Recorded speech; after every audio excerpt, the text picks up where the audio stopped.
اعوذ باللہ من الشیطان اللعین الرجیم بسم اللہ الرحمن الرحیم الحمد للہ رب العالمین الصلاة والسلام علی اشرف الانبیاء والمرسلین وعلی آلہ الطیبین الطاہرین المعصومین الذین اذہب اللہ عنہم الرجس وطہرہم تطہیرا اللہم صلی علی محمد وآل محمد اللہم اخرجنا من الظلمات الوہم واکرمنا بنور الفہم اللہم افتح علینا ابواب رحمتک وانشر علینا خزائن علومک برحمتک یا ارحم الراحمین۔ عزیزان محترم، کتاب روح مجرد کے مضامین پر آپ کے ساتھ گفتگو جاری ہے۔ بیان ہوا مرحوم آیت اللہ سید محمد حسین حسینی طہرانی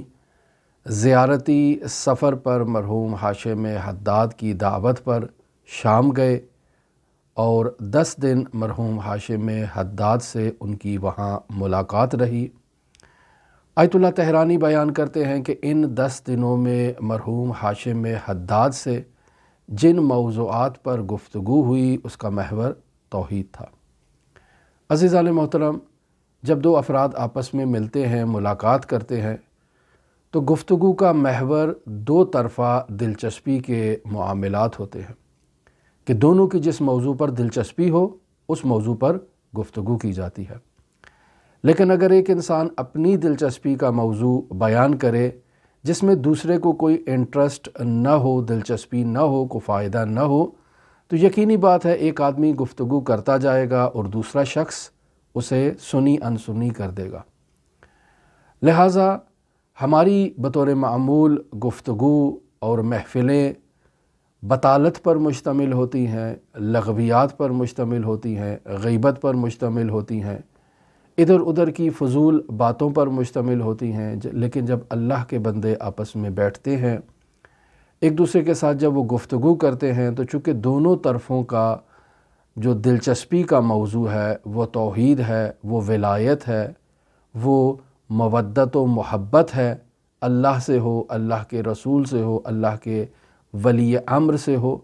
تو ایسے میں جب بھی ایسے موحد افراد آپس میں بیٹھیں گے، ملاقات کریں گے، تو ان کی گفتگو کا موضوع دو طرفہ دلچسپی کے موضوعات ہوں گے۔ لہٰذا آیت اللہ طہرانی یہ بیان کرتے ہیں کہ ہم تمام مرحوم ہاشم حداد کے عقیدت مند جو شام زیارت پر گئے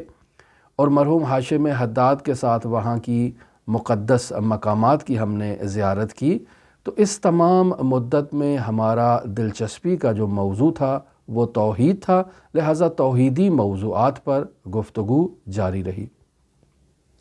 یہاں آیت اللہ طہرانی بیان کرتے ہیں کہ مرحوم ہاشم حداد نے فرمایا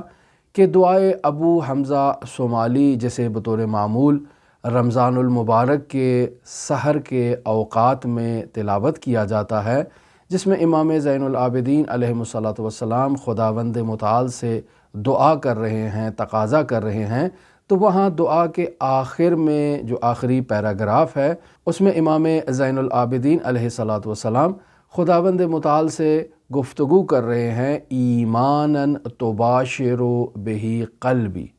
یعنی اے میرے پروردگار مجھے ایسا ایمان عطا کر، تباشر قلبی، کہ جو میرے قلب کے ساتھ مباشر ہو۔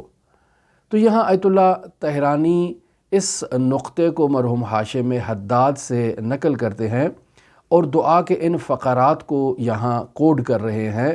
کہ مثلا امام زین العابدین ارشاد فرما رہے ہیں کہ اللہم انی اسألک ایمانا تباشر بہی قلبی، اور بیان کرتے ہیں کہ مرحوم ہاشم حداد اس جملے سے اس بات کو بیان کر رہے ہیں کہ یہاں توحید کے علاوہ اور کوئی مطلب بیان نہیں کر رہے امام زین العابدین، یعنی خداوند متعال سے ایسی توحید کا تقاضا کر رہے ہیں جو توحید شہودی ہو، جو توحید خالص ہو، جس میں کسی قسم کی ملاوٹ نہ ہو، کسی قسم کا غیر اس میں موجود نہ ہو۔ لہٰذا آیت اللہ طہرانی ان کلمات کو نقل کرتے ہیں، دعائیہ جملوں کو، کہ اللہم انی اسألک، اے میرے پروردگار میں تجھ سے سوال کرتا ہوں، کس چیز کا میں تجھ سے سوال کر رہا ہوں؟ ایمانن، میں تجھ سے ایمان کا تقاضا کر رہا ہوں، ایمان کے بارے میں تجھ سے سوال کر رہا ہوں۔ لیکن یہ ایمان کون سا ایمان ہے؟ تباشرو بہی قلبی، یہ ایسا ایمان ہے کہ جس ایمان کے باعث اے میرے پروردگار تو خود میرے قلب میں آ جا، میرے قلب میں تشریف لے آ، اور تو خود میرے قلب میں آ کر میرے دل کو، میرے قلب کو، میرے وجود کو کنٹرول فرما۔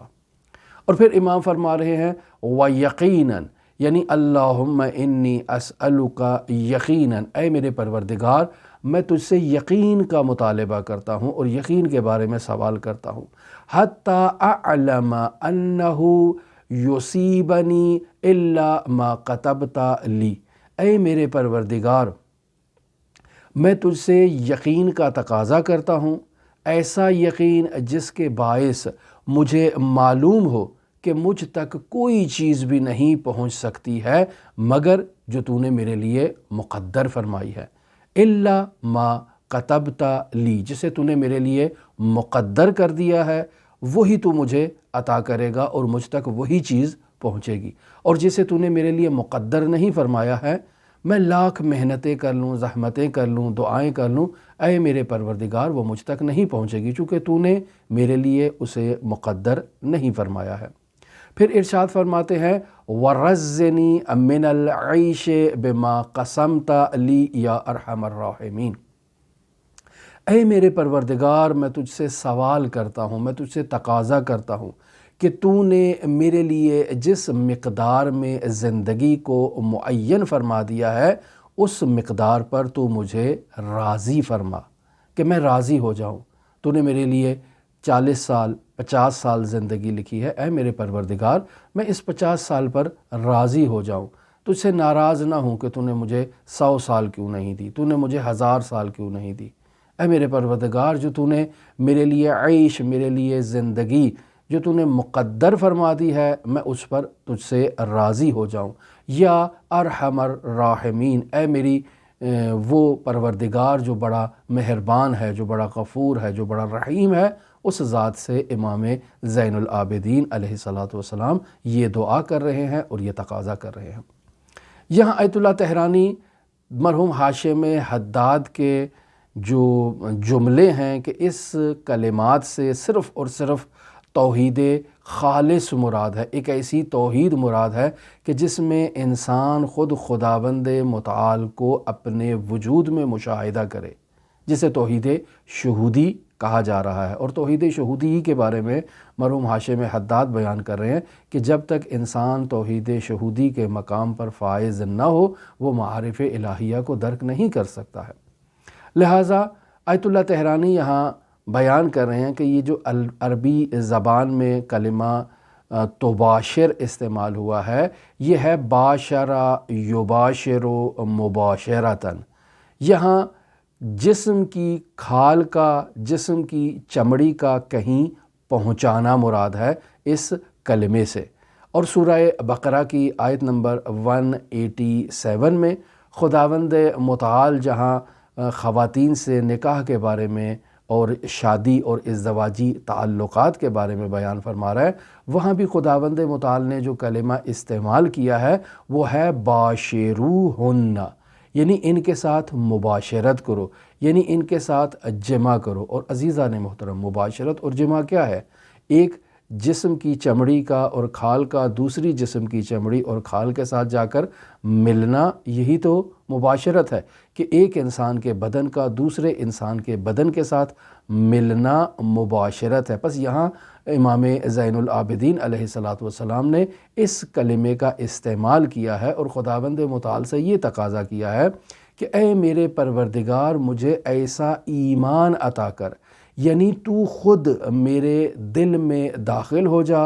اور میرے دل کے ساتھ تو آ کر مباشرت کر لے، یعنی اے میرے پروردگار تو میرے قلب کے ساتھ ایسے آ کر مباشر ہو جا کہ میرے تمام افکار، میرے تمام نظریات، بس میرے تمام افکار و نظریات میرے افکار اور میرے نظریات نہیں ہیں،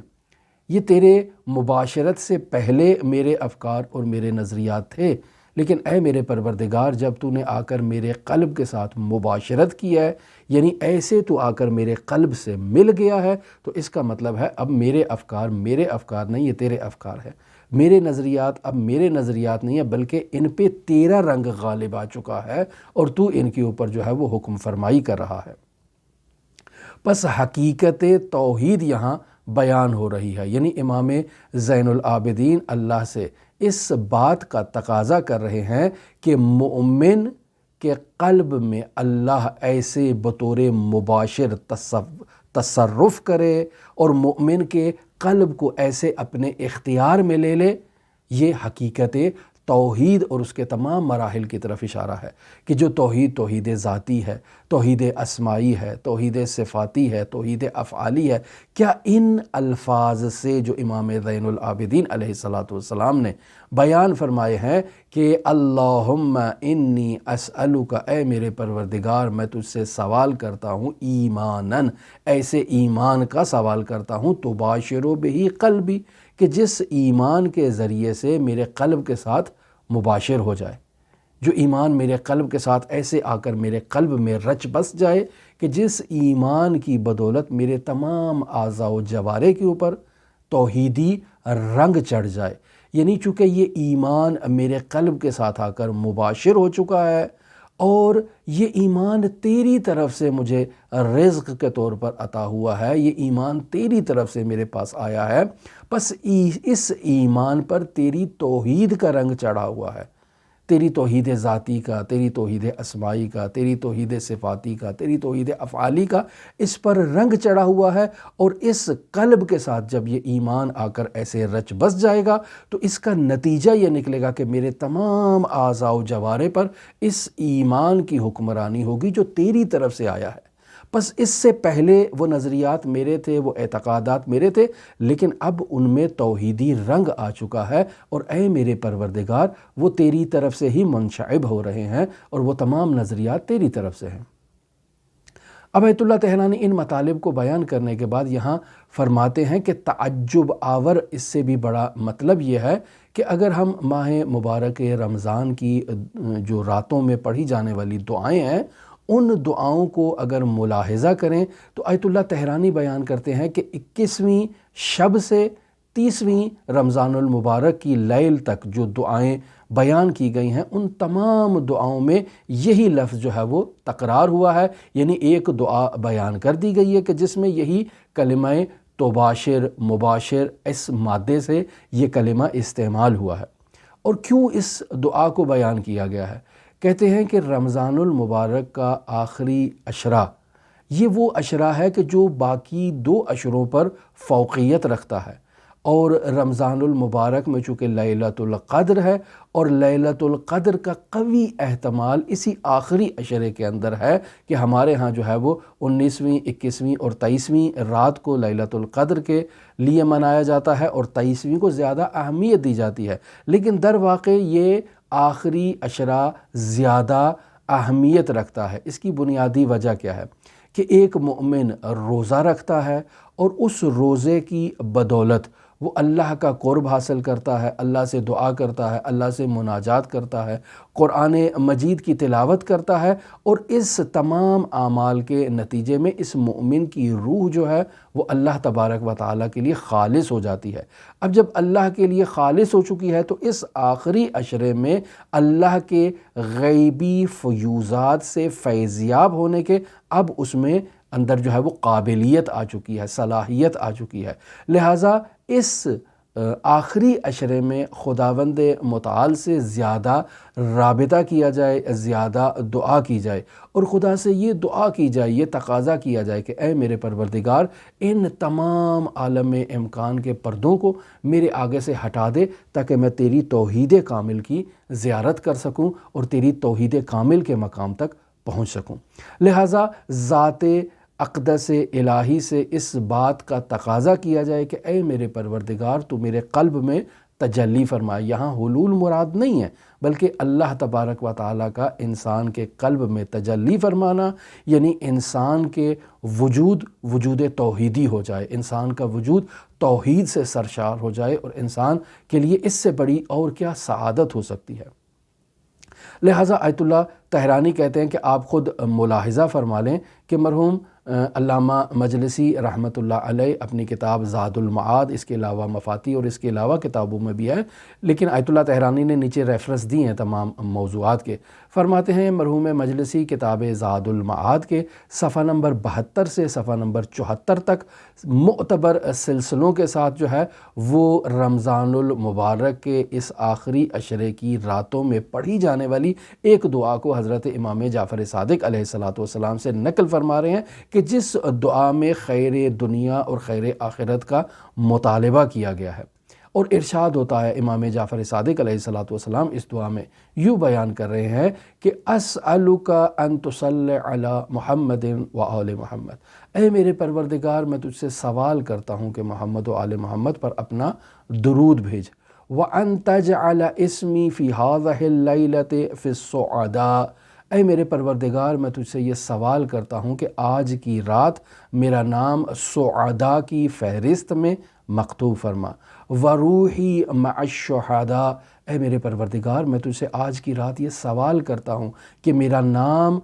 میری روح کو شہداء کی ارواح کے ساتھ محشور فرما، وَإِحْسَانِي فِي عِلِّيِّينَ، اے میرے پروردگار میں جتنی بھی نیکیاں کروں، جتنے بھی احسانات کروں، اے میرے پروردگار میری ان نیکیوں اور احسانات کو علیین کا مقام عطا کر، وَإِسَاءَتِي مَغْفُورَةً، اے میرے پروردگار میں نے تیری بارگاہ میں جتنی جو ہے وہ بے ادبی کا اظہار کیا، جتنے گناہ کیے، جتنی میں نے بدتمیزیاں کی ہیں، اے میرے پروردگار ان تمام اساءاتی مغفورہ میرے گناہوں کو تو معاف کر دے، وَأَن تَهَبَ لِي يَقِينًا، اے میرے پروردگار میں تجھ سے سوال کرتا ہوں کہ تو مجھے یقین عطا کر، کون سا یقین؟ تُبَاشِرُ بِهِ قلبی، ایسا یقین جس کے باعث تو خود میرے دل میں اور میرے افکار میں اور میرے نظریات پر مباشرت رکھتا ہو، یعنی تیری حکمرانی ہو، وہاں میرے نظریات کی اب کوئی جگہ نہیں ہے، وہاں میرے افکار کی اب کوئی جگہ نہیں ہے، وہاں جتنے بھی افکار جتنے نظریات بھی ہوں گے وہ توحیدی افکار اور توحیدی نظریات ہوں گے۔ تو یہ وہ کلمہ ہے جسے آیت اللہ طحرانی جس پر فوکس کر رہے ہیں کہ تباشر بہی قلبی، اور آیت اللہ طحرانی کہہ رہے ہیں کہ اس دعا کو رمضان المبارک کی 21ویں سے لے کر 30ویں شب تک ہر روز رات کو اس دعا کو پڑھنے کی تاکید کی گئی ہے، اور اس میں تباشرو بہی قلبی کا جو کلمہ استعمال ہوا ہے در واقع یہ انسان کے وجود میں خود توحید کی حکمرانی کی جو ہے وہ خداوند متعال سے تقاضا کیا گیا ہے۔ اور پھر امام صادق آل محمد دعا میں مزید فرما رہے ہیں وَإِيمَانًا يُذْهِبُ الشَّكَّ عَنِّي، اے میرے پروردگار میں تجھ سے سوال کرتا ہوں ایسے ایمان کا کہ جس ایمان کی بدولت میرے وجود سے شک کا خاتمہ ہو جائے اور شک برطرف ہو جائے، وَتُرْضِيَنِي بِمَا قَسَمْتَ لِي، اور اے میرے پروردگار میں تجھ سے سوال کرتا ہوں کہ تیری جانب سے میرے حصے میں جو میرے لیے مقدر ہو چکا ہے مجھے اپنے نصیب پر راضی فرما، اے میرے پروردگار میں اس بات کی جسارت نہ کروں، گستاخی نہ کروں کہ تیری بارگاہ میں میں تجھ سے جو ہے وہ ناراضگی کا اظہار کروں کہ اے میرے پروردگار میرے لیے تو نے اس چیز کو مقدر کیوں فرمایا ہے۔ تو یہ جو تقاضا کیا جا رہا ہے ان دعاؤں میں، یہ خود خداوند متعال کی توحید کو انسان کے وجود پر جو ہے وہ حاکم کرنے کے لیے اور حکم فرما قرار دینے کے لیے اللہ سے تقاضا کیا گیا ہے کہ اے میرے پروردگار تو مجھے اس مقام پر جو ہے وہ فائز فرما۔ ہماری دعا ہے کہ خداوند متعال ہمیں ایسا ایمان عطا کرے کہ جو ایمان ایمان توحیدی ہو، اور خداوند متعال ہمیں ایسا ایمان عطا کرے کہ جو ایمان ہمارے وجود میں رچ بس جائے اور ہمارے تمام نظریات، تمام افکار، تمام اعتقادات جو ہیں وہ اس ایمان کی بدولت توحیدی ہو جائیں۔ یہ موضوع ابھی جاری ہے اور ہم اس موضوع پر آپ کے ساتھ آئندہ درسوں میں بھی گفتگو کریں گے، اور اس کتاب روح مجرد کے ان عالی، غامض، پیچیدہ اور نورانی مطالب کو آپ کی خدمت میں بیان کریں گے۔ ہماری دعا ہے کہ خداوند متعال حضرت امام زمان کے ظہور میں تعجیل فرمائے، ہمیں حضرت کے اصحاب و اعوان و انصار میں شمار فرمائے۔ آپ تمام عزیزان کے لیے امام علی ابن موسیٰ الرضا علیہ الاف و تحیت و ثنا کی نورانی بارگاہ میں نائب الزیارہ بھی ہیں اور دعا گو بھی ہیں۔ اللہم صلی علی محمد و آل محمد وعجل فرج قائم آل محمد۔